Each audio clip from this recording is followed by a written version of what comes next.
يهده الله فلا مضل له ومن يضل فلا هادي له. أشهد أن لا إله إلا الله وحده لا شريك له وأشهد أن محمدا عبده ورسوله وعلى آله وصحبه أجمعين. أما بعد.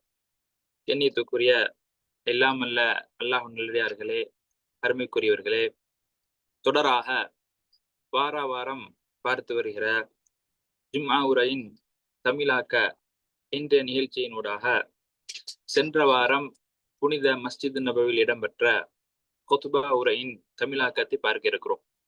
இந்த உரையை மதிப்புக்குரிய ஷேக் அப்துல் ஹுசைன் பின் முஹம்மது காசிம் அவர்கள் நிகழ்த்தியிருந்தார்கள். இதனுடைய தலைப்பாக மரணத்தினுடைய முடிவும் அதிலிருந்து மனிதனுக்கு கிடைக்கக்கூடிய பாடமும் படிப்பினையும் என்கிற தலைப்பினூடாக இந்த சமுதாயத்துக்கு மிக முக்கியமான ஒரு சில தகவலை பதிவு பண்ணியிருந்தார்கள். அதில் குறிப்பாக இந்த ஜும்மா உரையை ஆரம்பிக்கிற பொழுது அல்லாஹ் ரப்புல் ஆலமீனை புகழ்ந்த பின்னால் அல்லாஹுடைய தூதர் ஸல்லல்லாஹு அலைஹி வஸல்லம் அன்னவர்கள் மீதும் அவர்களை தொடர்ந்தோர் துயர்ந்தோர் சஹாபாக்கள் அவருடைய குடும்பத்தினர்கள் அவர்கள் மீது ஸலவாத்தும் சலாமும் ஒன்றாக வேண்டும் என்கிற பிரார்த்தனையோடு தக்குவாவை கொண்டு மக்களுக்கு நல்லுபதேசம் செய்தார்கள். அதற்கு பின்னால் குத்பா உரையை இமாம் அவர்கள் ஆரம்பிக்கிற பொழுது அல்லாஹ் ரப்புல் ஆலமீன் அடியாரிடத்திலே எதிர்பார்க்கிற அடியார்களுக்கு ஏவிருக்கிற மிக முக்கியமான அம்சம் என்னவென்றால் இந்த மார்க்கத்தை முழுமையாக எடுத்து நடக்க வேண்டும் என்று அல்லாஹு தஆலா அடியார்கள் மீது ஏவி இருக்கிறான். இதனுடைய சட்ட திட்டங்கள், இதனுடைய ஒழுக்க விழுமியங்கள், இவைகளை எல்லாம் ஒரு முஸ்லிம் பேணி நடக்க வேண்டும் என்பதை அல்லாஹு தஆலா எதிர்பார்க்கிறார்.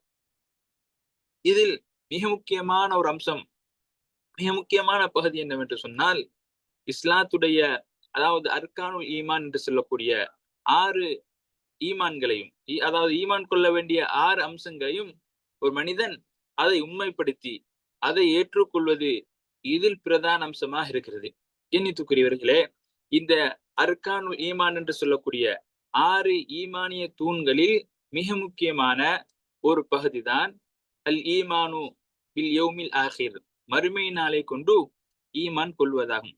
எண்ணித்துக்குரியவர்களே, அல்லாஹு தஆலா இந்த உலகத்துடைய வாழ்க்கையை பொறுத்த மட்டில் அல்லாஹுடைய தூதர் ஸல்லல்லாஹு அலைஹி வஸல்லம் அவர்கள் மரணத்தை பற்றி, மறுமையை பற்றியும், மரணத்துக்கு பின்னால் இந்த அல்லாஹ் ரப்புல் ஆலமீன் இந்த சமுதாயத்துக்கு ஏற்பாடு பண்ணி வைத்திருக்கிற அனைத்து விடயங்களையும் ஈமான் கொள்வதுதான் மறுமையுடைய ஈமான் கொள்வதாக மாறும் என்று அல்லாஹுடைய தூதர் சொல்லிக் கொடுக்கிறாங்க. அதே போல இந்த மறுமையினால ஈமான் கொள்வது என்று சொன்னால் ஒரு மனிதர் மரணத்தை ஈமான் கொண்டிருக்க வேண்டும்.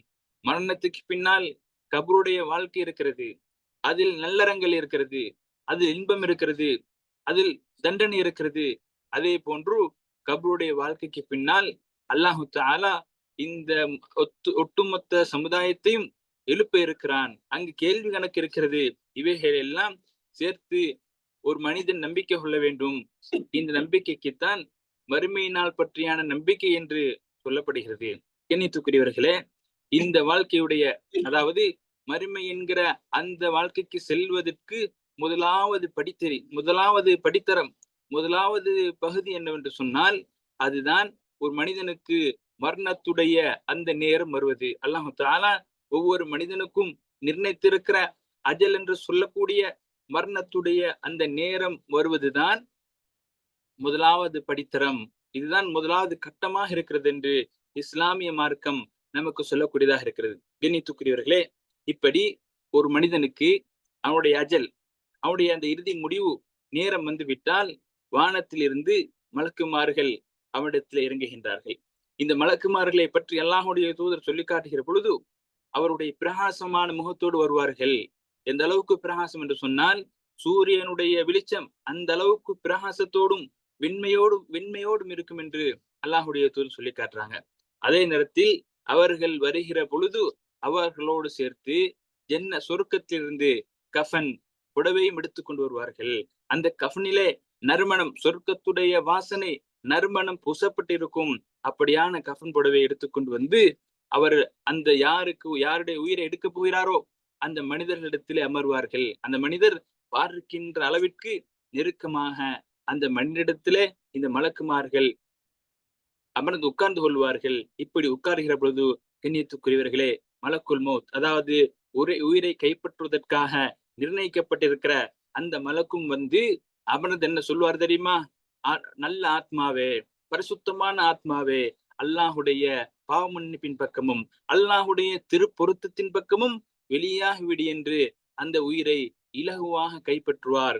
இன்னும் சொல்லி காட்டுகிற பொழுது இது வந்து ஒரு தண்ணீர் அடைக்கப்பட்டிருக்கக்கூடிய போத்தலில் இருந்து அல்லது அந்த அடைப்பில் இருந்து தண்ணி எவ்வாறு வெளியாகுமோ அதே போன்று இலகுவாக இந்த உயிர் வெளியாகும் என்று சொல்லிவிட்டு, இது யாருக்கு நடக்கும் என்று சொன்னால், யார் உலகத்தில் வாழ்கிற பொழுது அல்லாஹ்வை அஞ்சி வாழ்கிறாரோ, யார் உலகத்தில் வாழ்கிற பொழுது அல்லாஹ்வுக்கு கட்டுப்பட்டு ஈமானோடு பக்குவமாக முஃமினாக வாழ்கிறாரோ இவருக்குத்தான் இந்த மாதிரி நடக்கும் என்று அல்லாஹுடைய தூதர் ஸல்லல்லாஹு அலைஹி வஸல்லம் அவர்கள் சொல்லிக் கொடுக்கக்கூடிய செய்தியை பார்க்கிறோம். இனித்துக்குரியவர்களே, அதே நேரத்துல காஃபிராக இருக்கிறார், அல்லாஹ்வை மறுத்த மனிதனாக இருக்கிறார், இறை நிராகரிப்பாளராக இருக்கிற பொழுது இவரிடத்திலே மலக்குமார்கள் வருவார்கள்.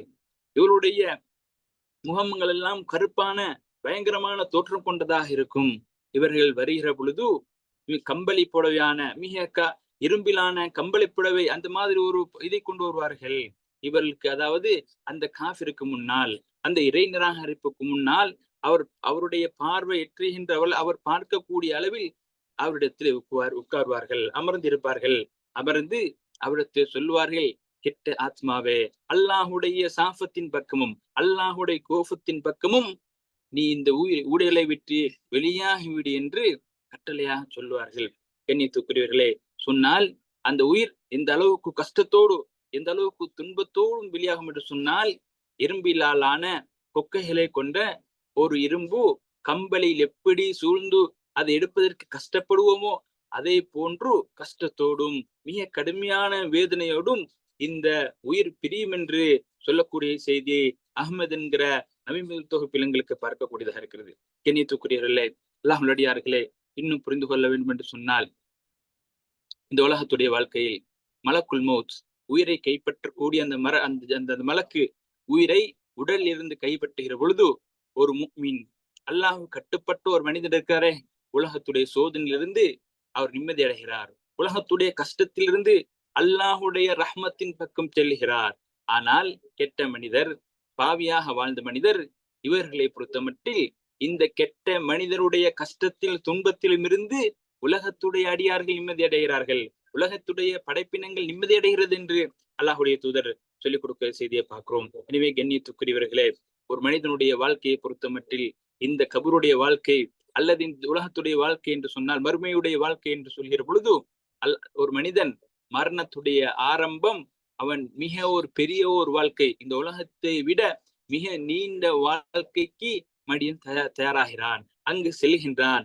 அதுக்கு என்ன சொல்லப்படுகிறது என்று சொன்னால், அந்த வாழ்க்கைக்கு பர்சக் என்று சொல்லப்படக்கூடிய அந்த வாழ்க்கைக்கு மனிதன் செல்கின்றான். உலகத்தை விட மிக நீண்ட அந்த பர்சக் என்கிற அந்த வாழ்க்கைக்கு மனிதன் செல்கின்றான். பர்சக்குடைய வாழ்க்கை, திரைமறைவுடைய வாழ்க்கை என்று சொன்னால் இந்த உலகத்துடைய வாழ்க்கைக்கும் அதே நேரத்தில் மறுமையுடைய வாழ்க்கைக்கும் இடையிலான இருக்கக்கூடிய அந்த வாழ்க்கை தான் கபருடைய வாழ்க்கையாக இருக்கிறது.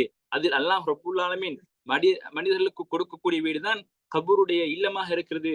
முதலாவது இல்லம் அந்த கபருடைய அந்த இல்லத்துக்கு செல்ல வேண்டும், அங்கு மனிதன் வைக்கப்படுகின்றான். அல்லாஹுடைய தூது சொல்றாங்க, ஜனாசாக்கள் ஒரு மையத்தை, ஒரு மரணத்தை கபரிலே வைக்கிற பொழுது வைத்துவிட்டு மக்கள் எல்லாம் கபரை விட்டு வெளியாகுவார்கள். வெளியாகிற பொழுது அந்த ஜனாசா, அந்த மரணம், அது மக்கள் வெளியாகக்கூடிய அந்த சத்தத்தை செவியூறுகிறது. செவியூற்ற இதெல்லாம் பார்த்து கேட்டுக்கொண்டிருக்கிறது. இதற்கு பின்னால் அந்த ஜனாசா, அந்த மரணம் 3 கேள்விகளை கொன்று பரிசீலனைக்கப்படுகிறது, சோதனைக்கு உட்படுத்தப்படுகிறது. அல்லாஹுடைய தூதர் சொல்லிக் கொடுக்குறாங்க, ஊஹி இலைக்கும் அன்னக்கும் துஃப்தனூன ஃபில் குபூர், அதாவது நீங்கள் கபூரிலே சோதனைக்கு உட்படுத்தப்படுவீர்கள் என்று நான் உங்களுக்கு அறிவிக்கிறேன் என்று சொல்லிவிட்டு, இந்த சோதனையுடைய எப்படி இருக்கும் என்று சொல்கிற பொழுது, அரீபம் மின் ஃபித்னத்தி தஜ்ஜால், தஜ்ஜாலுடைய சோதனைக்கு நெருக்கமாக இருக்கும், அந்த அளவு கஷ்டமாக இருக்கும் என்று அல்லாஹுடைய தூதர் சொல்லிக் கொடுக்கிற செய்தியை பார்க்கிறோம். கண்ணியத்துக்குரியவர்களே, இப்படி இந்த சூழலுக்கு பின்னால் கபரிலே வைக்கப்பட்ட பின்னால் 2 மலக்குமார்கள் வருவார்கள். அந்த அந்த மையத்தின் ஜனாசாவில் அருகிலே உட்கார்வார், அமர்ந்து கொள்வார்கள். அவர் வந்து மன் ரப்புக்க, உன்னுடைய ரப்பு யாரு, உன்னுடைய இறைவன் யாரு, ஒமா தீனுக்க, நீ எந்த மார்க்கத்தை பின்பற்றினாய், ஒமா நபியுக்க,